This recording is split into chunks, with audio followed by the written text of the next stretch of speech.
Hey everyone, welcome back to the channel. My name is Brandon and this is Film Flair, where we discuss anything and everything that makes film and television great. So be sure to subscribe and let's talk about an infuriating movie. Now before we begin, I feel like I should put in a disclaimer, so here it is. I'm not an expert on autism, and if you're looking for one to explain for you all of the reasons this movie is universally hated, this isn't the video for you. But I do know a few people on the spectrum, and with my limited experience, I can say that this movie does the whole community a disservice. It's just bad. Now, having said all that, I want to talk about everything else that's wrong with music. So a few days ago, a trailer for this movie showed up as an ad while I was watching YouTube. I thought the trailer looked interesting, so I decided to look a bit more into this movie, but even the quickest Google search came back with nothing but hate for this film. And I'm not usually one to just accept the hate that comes with some movies, and having previously talked about another universally hated film, I just had to watch this one for myself. But the film the trailer promised and the movie I watched were not the same thing. The trailer had a much brighter tone than the movie, but most importantly, it severely downplayed one of the biggest pieces of this film, the main character of music. Now this film was both written and directed by Sia. And the story follows Zoo, played by Kate Hudson, who is a recently recovering addict that receives news that she's now the sole guardian of her autistic younger half-sister. First off, two things that I found objectively good in this movie were the cinematography and the editing. Some of the transitions between the story and the music sequences were some of the cleanest I've ever seen. But I'm not really quite sure what some of this music had to do with the story. While visual experiences in lieu of just music videos aren't really unheard of these days, this one feels more like just a collection of music videos strung together. And rather than build the story around the music or integrate the two of them, they just feel slapped together in this one. And while a few of the music sequences could have been music's internal interpretation of her world, some of them had nothing to do with her and really just make zero sense.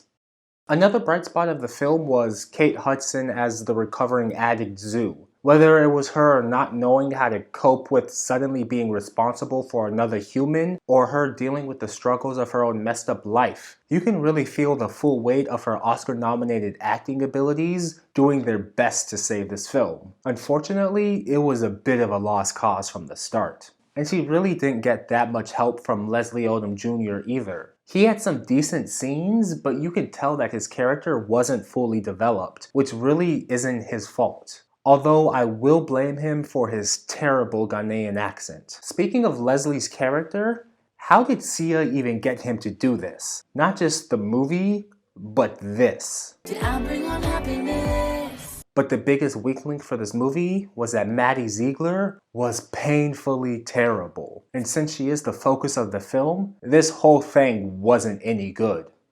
You only need to watch the first few frames of this movie to understand all of the backlash. I immediately wanted to turn this off after just the first few seconds, and nearly did after the first few minutes. This film was misrepresentative, stereotypical, slightly racist at some point, and just overall offensive with its choice of characters.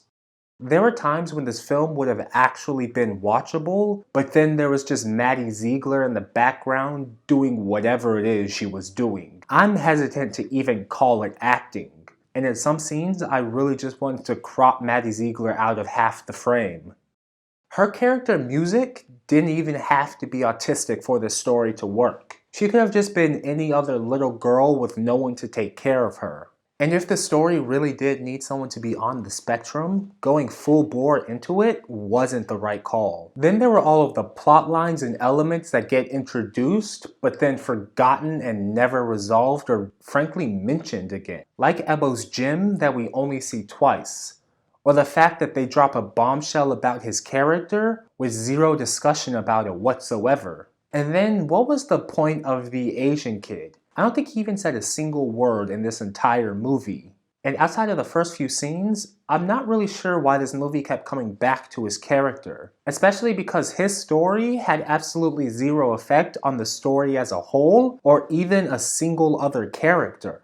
At the end of it all, I was really mad that this was a potentially solid movie that got ruined by a couple of really bad decisions. It really should have been good, but you can't have the audience staring at the screen in disgust every time one of your main characters shows up. And I think that if you rewrote the character of Music, removed some of the unnecessary scenes and characters, and replaced them with more content for your main story, this film might have actually had a decent chance of success. But what are your thoughts on this movie? Let me know in the comments below. And if you've made it this far, please do give this a like and subscribe for more reviews like this. We've got new content coming out every week. But until next time, have a great day, and don't forget to watch a great movie. Bye.